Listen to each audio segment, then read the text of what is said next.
काय तुमचं? निर्मला कदम. ओके. तर आले कुठून तुम्ही? कोल्हापूर. कोल्हापूरवरून आले.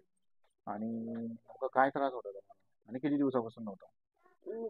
मनका कमरेचा 2 वर्षापासून चालू आहे. त्रास 2 वर्षापासून.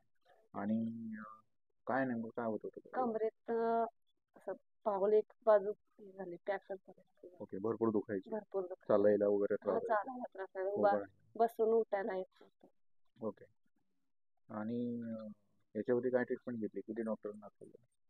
कोल्हापूरला एक लॅपलाईन हां हॉस्पिटल आहे ते तिथं दाखवलं आणि तिथं नाशिकमध्ये कोणत्या हां त्यांचं पण काही गोळ्या वगैरे घेऊन काही फायदा?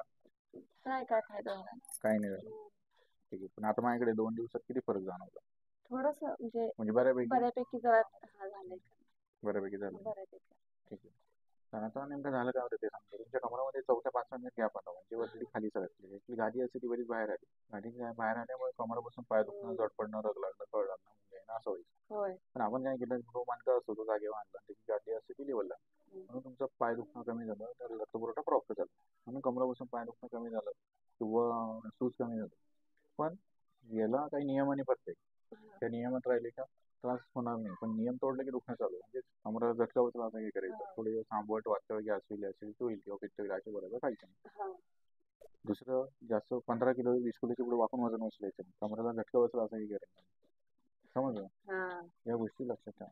हे या गोष्टी आमच्या चॅनलवर टाकत येऊन मग नंतर बघून घ्या. ठीक आहे.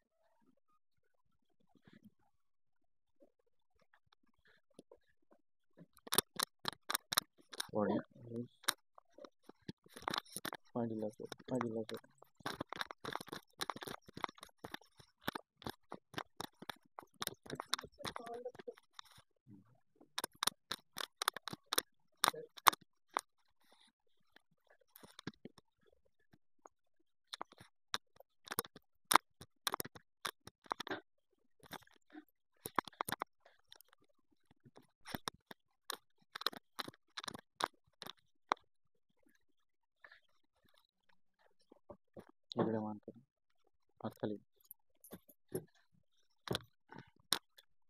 कशी झोपा माझ्याकडे 2 करा. इकडे अशी रिलॅक्स. पाय इकडे डोकं तिकडे.